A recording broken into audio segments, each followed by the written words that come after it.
This episode of the GPS DairyCAST is proudly sponsored by Kemin Animal Nutrition and Health. Amino acids don't just boost milk protein, they support better health, reproduction, and profitability. Visit kemin.com/dairy to improve income over feed costs today. The GPS DairyCast features the high-value insights of the GPS Dairy Consulting team's trusted advisors and the owners and managers from the elite dairy farms they serve.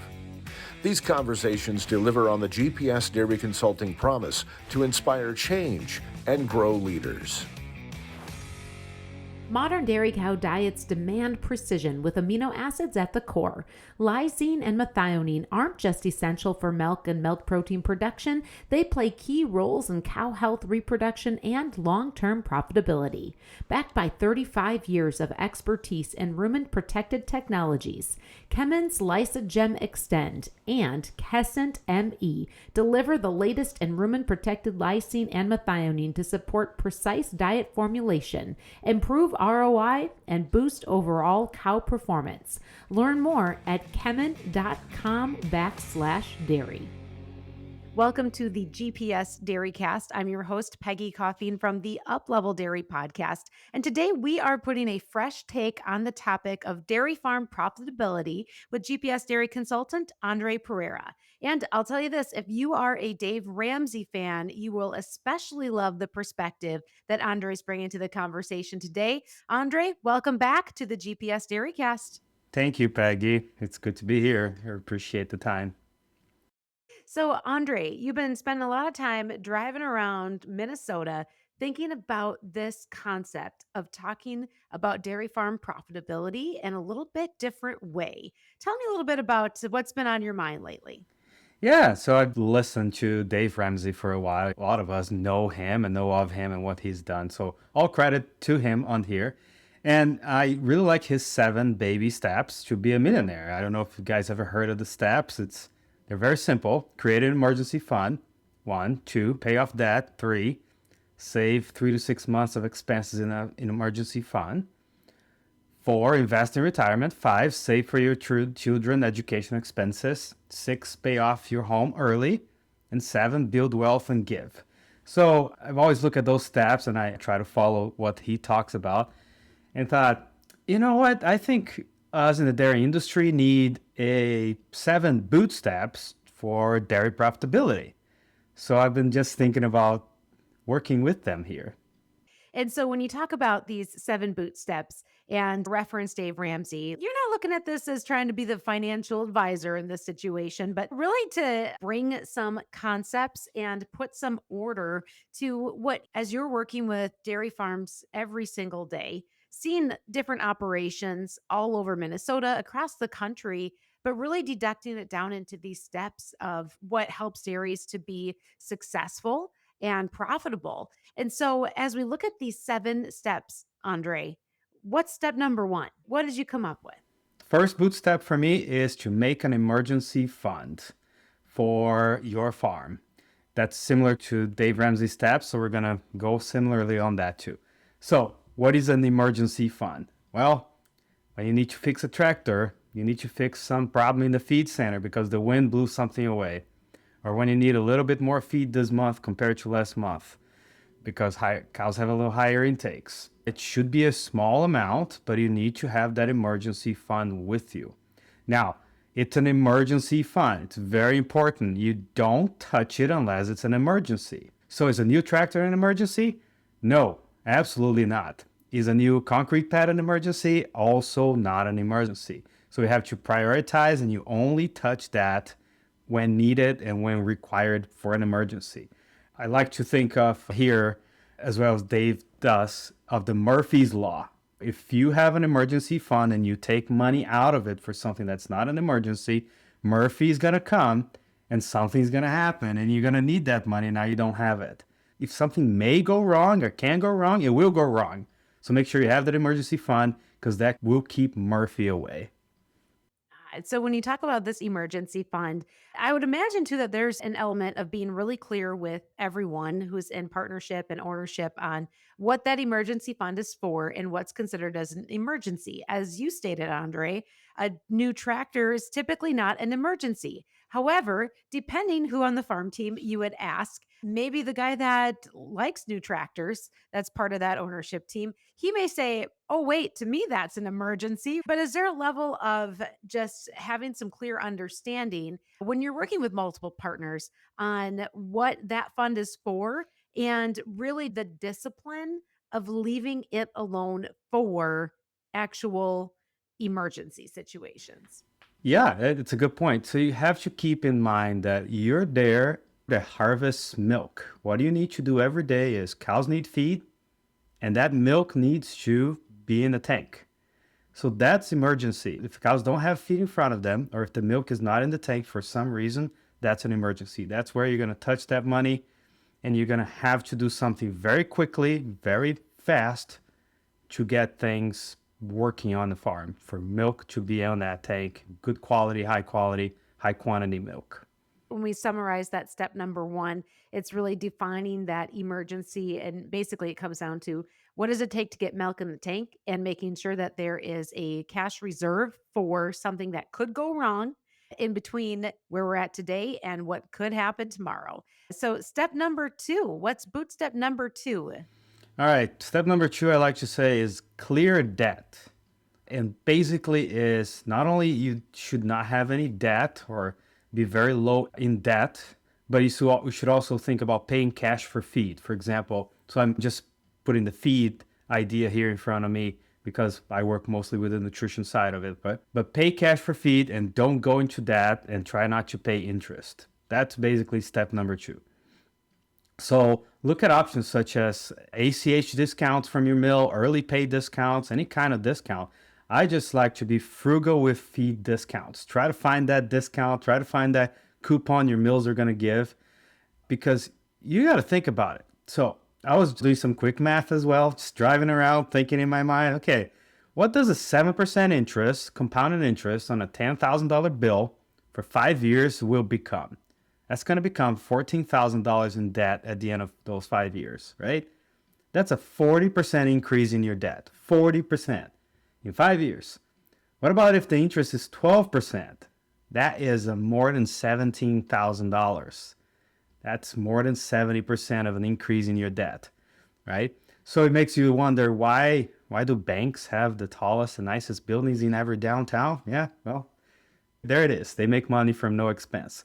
So make sure you clear your debt and make sure you try to decrease that amount of interest you have. So I calculated the average milk production increase for the last 10 years, data from the USDA. And in percentage, using a compounded annual growth rate, considering that milk increases not linear every year, the average yield improvement is of 1.35% a year. 1.35% a year on improvement on milk is much lower than inflation. That's an average of 4.7, if I'm not mistaken, for the several past years. And interest rates, way lower than interest rates, right? This increase actually is an average of 300 pounds per cow only, or considering a milk price of $19 per hundredweight, $58 per cow. So we can't just think that by improving our productivity in the farm, we're going to be able to pay off this debt and pay off these interest rates. It's not going to happen. We have to actually grow and keep interest rates low, or not even try not to pay for them. Pay for cash. Pay for everything with cash. Yeah. And that goes back to your point, right? Instead of worrying about the interest, pay with cash in the first place. It sounds like you've been really crunching some numbers on your drive time, Andre. Been using AI, asking AI some questions, and they give it back to the questions. So it's a good use of my time. There you go. Hands-free number crunching. Delivering amino acids where the cow needs them most makes all the difference. That's why Kemin developed Lysogem Extend and Kescent ME, highly concentrated bioavailable lysine and methionine, protected by a proprietary encapsulation process that ensures release in the small intestine, where they can be absorbed and utilized. Backed by over 35 years of expertise in rumen-protected technologies, Kemin helps improve income over feed costs and overall herd performance. Visit kemin.com/dairy to see how precision delivery drives profitability. All right. So what do you have for boot step number 3? Number 3 is what I call control feed vampire drain. Okay, that's a fun one. So what's vampire drain? In the battery market, people that any battery you have, when you, for example, charge your phone to 80%, turn it off, completely off, don't come back to it for 2 days, then turn it back on, now the battery is going to be at 60. So you lose 20% battery there. That's called vampire drain for battery devices. What's vampire drain in a feed center is what I call things that just disappear out of thin air. So it's feed that should be there, but it's not there. Or what everybody calls shrink, right? So try to first control that shrink. Any reduction in shrink is money in your pocket and not thrown in the wind, not thrown in the mud, right?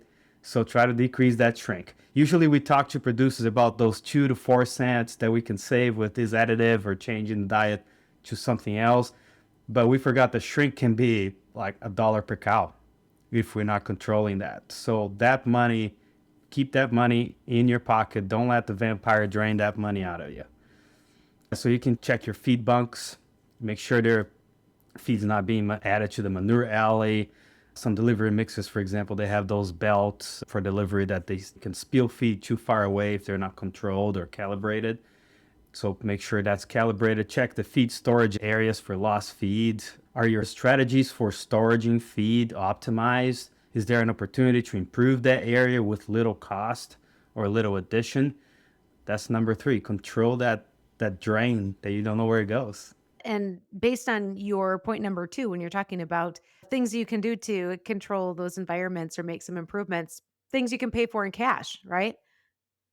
And so what would be a couple of examples? What have you seen some producers do that does help to accomplish that? What are some, just maybe those easy cash improvements that can go a long way in feed quality and reducing shrink and essentially starving that vampire? One example I like to use is just looking at your feed software if you have one. And if you don't have one, highly recommend you starting to think about one.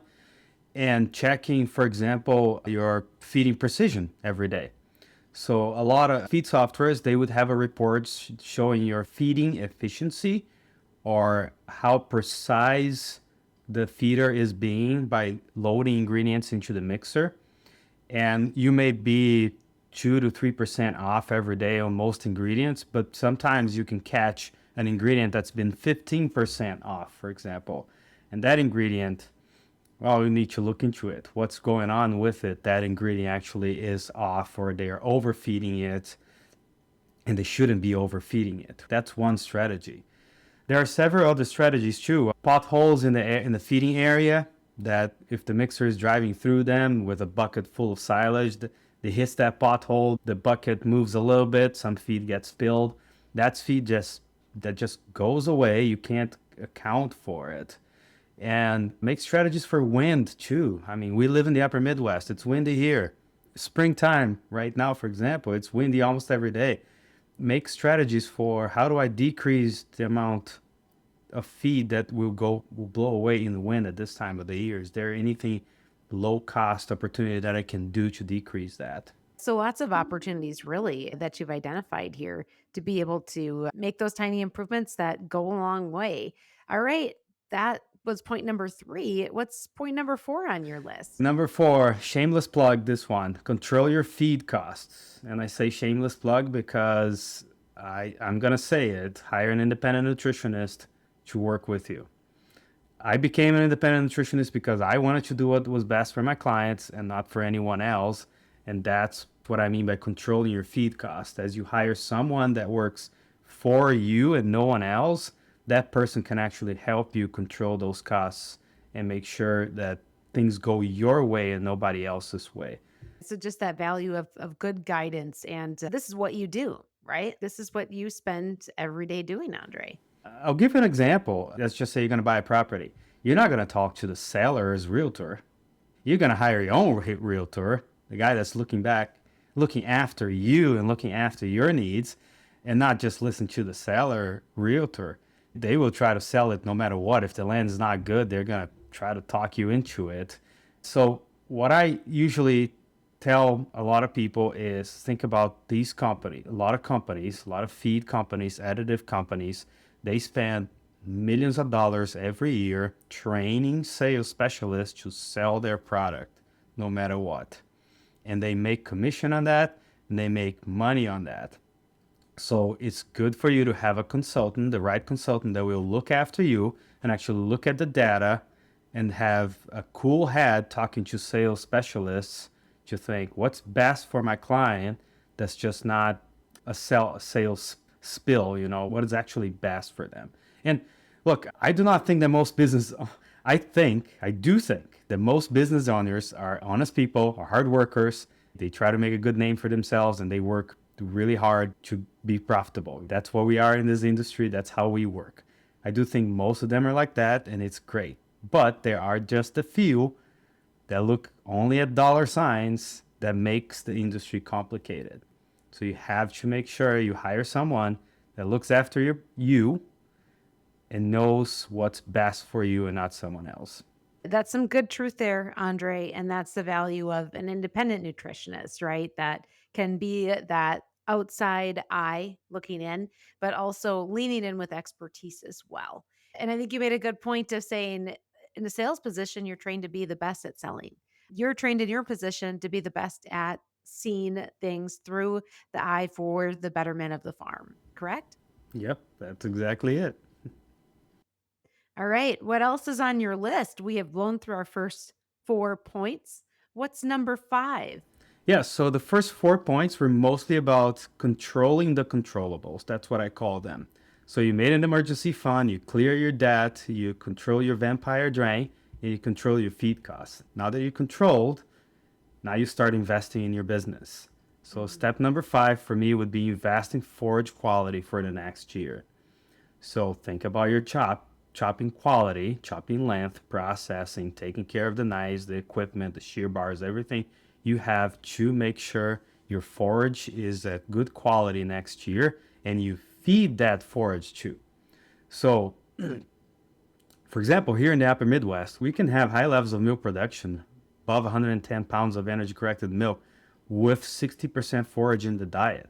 It's hard to do, but it's possible. So you have to test your operation and say, how much forage can I feed? Because that's the cheapest way to feed animals, the cheapest and most efficient way to feed animals. What's the best amount of forage I can feed?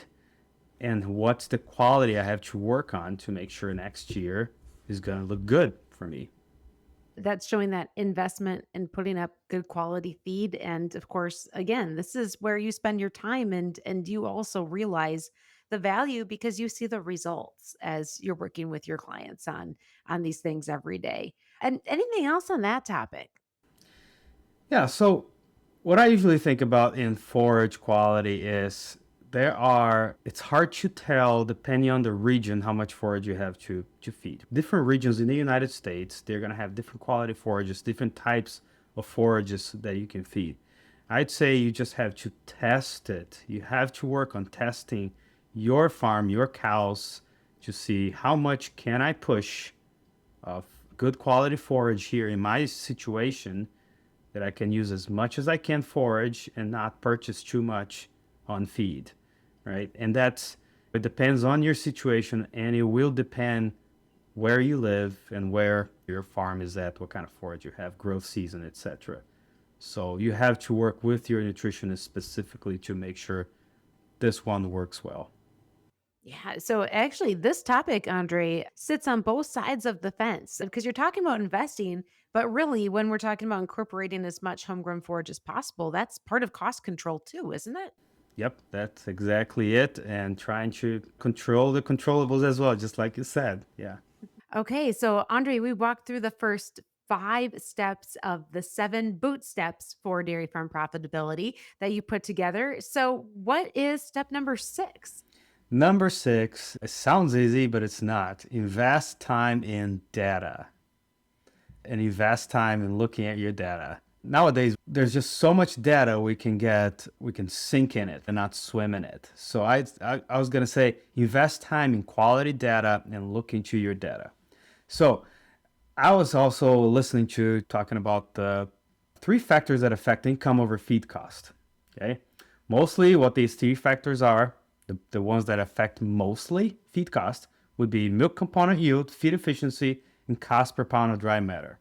Do you currently know, as the owner of your farm, where your components are today, what's your feed efficiency, and what's your cost per pound of dry matter? That's a question that I like to ask every client, most clients I work with, is because, for example, if your feed efficiency right now is at 1.65, and what I mean by feed efficiency is the amount of milk you make over the amount of pounds of dry matter a cow eats, right? So if you're at 1.65, is that a good number for your production level? Is that a good number for your business? Or could you be at 1.8?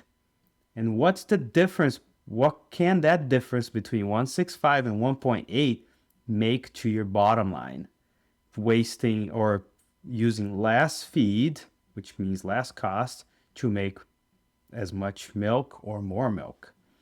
The other things on investing time in data is making sure your feed software reports, you look at your feed software reports continuously.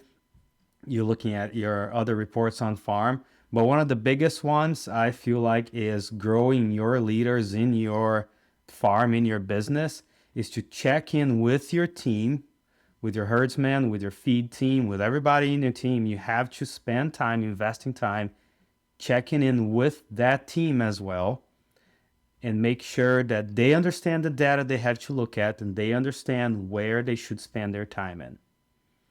So what I mean by investing time in data is don't forget about your team. They're also looking at data. They're also working hard with those numbers. You have to make sure the numbers, they're looking at the right numbers and they're focusing on the right things in that time.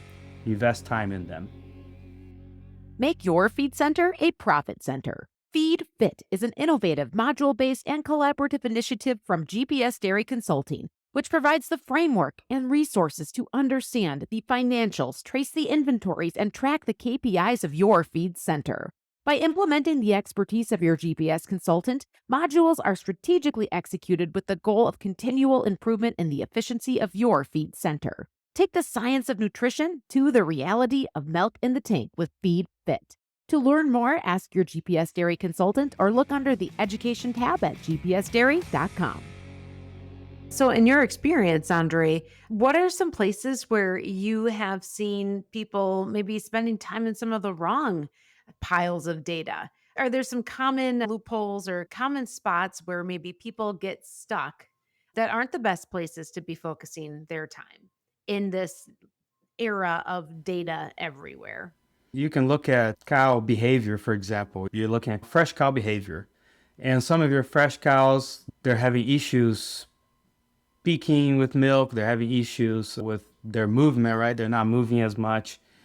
And I think it's important to, yes, you have to look at that. You have to look at that data, but you have to pay attention at what you're looking for. Are they actually not moving too much because the fresh pen is too busy? Do they actually have a problem in rumination, for example, just because they don't have access to feed, or there's not enough feed, or they're spending too much time in that bunk? So that's what I mean by you have to look at your data, not drown in it, but also talk to your team and make sure your team is in the same page as you are. So your fresh cows are giving you a problem in your cell phone when you're looking at your data, but you don't know exactly what that looks like. So this is just that reminder that the data itself doesn't always tell the story, but taking that step back and looking at it from a team approach so everyone can see a little bit different side of what might be leading to that. That's really where those efficiencies can be gained by investing time in data, but making sure that it's in the most productive places. So I think you have one key boot step left in your 7-point formula for dairy farm profitability. How are you going to wrap this one up, Andre? Yeah, so number 7, I think, is one of my favorites because you've already reached profitability, you've reached organization skills in your team, and now you have to be generous and give away your knowledge. And I think that's one of the most important steps because I don't think the dairy industry needs to be lonely. You know, most days are busy with the day-to-day work, but remember, your farmer neighbors, they may need some help too. They may need, your effective ideas to stay in business. They may need your leadership to help them and grow them as leaders and make them more profitable and make them grow, right? So one of the things I like to say is on this step, be generous, give away your knowledge, is try to be selfless and altruistic with your peers. If it's good for your soul, it'll be a feel good day for you. That should be enough. I want to reiterate your first point, and that is getting to this point of sharing knowledge and being able to be generous with that means that you've done steps 1 through 6 and you're winning in those areas first. That's the key to getting to the point of being able to help others in the industry is once you've dialed it in and done the right things to position yourself, your team, your business, your cows for the most profitable and successful version that you can be. And that happens first. Yes, that's exactly it. And again, it's about you becoming a leader in your area and with your expertise to help others become leaders too and move the dairy industry forward. And Andre, so for you, you talk about the seventh, I wouldn't even call it a step, I'd almost call it like a level. So when you get to level 7, that's a whole different level of leadership, like you're talking about. What does that mean to you? Like in your role, in the work that you do, consulting and helping dairy farms be their best, what does that leadership piece mean to you? It's the feel good day, but it's the feel good for the future, right? So sometimes we can scroll through social media, be on our phone, do some things for that little bit of dopamine, that quick dopamine release, that quick relaxation, trying to turn off your brain. That feels good, but that feels good for today. Being selfless, being altruistic, actually growing leaders and seeing them grow and seeing them being better in their fields. That's the long run. That's the fulfilling dopamine for the long run, not just for that day. So that's the feel good. That's the feel good you have to reach at that point, thinking, I've worked with my team, I've worked with my group, we're growing, we're better, we're leaders. How can I help someone else be a leader now here? And just as you encourage dairy farms to get to that point, you are looking to be the example of that in the work that you do too. Yep, it's feel good every time I get out of a farm and I know I've made a difference and helped them make a difference for themselves. It feels great. Well, hopefully, this podcast and these 7 bootsteps that you've outlined are part of that mission, Andre, to help dairy producers in doing what they do every day. And I want to take a moment to recap these 7 baby steps that you've broken really out into 2 categories: things you can control, controlling the controllables, and then looking at how to invest. Let's just recap. Bootstep number 1, go ahead and just run through the list. And that way we have a nice short list of takeaway points for the listeners to be able to put into practice today. Will do. So you start with controlling your controllables.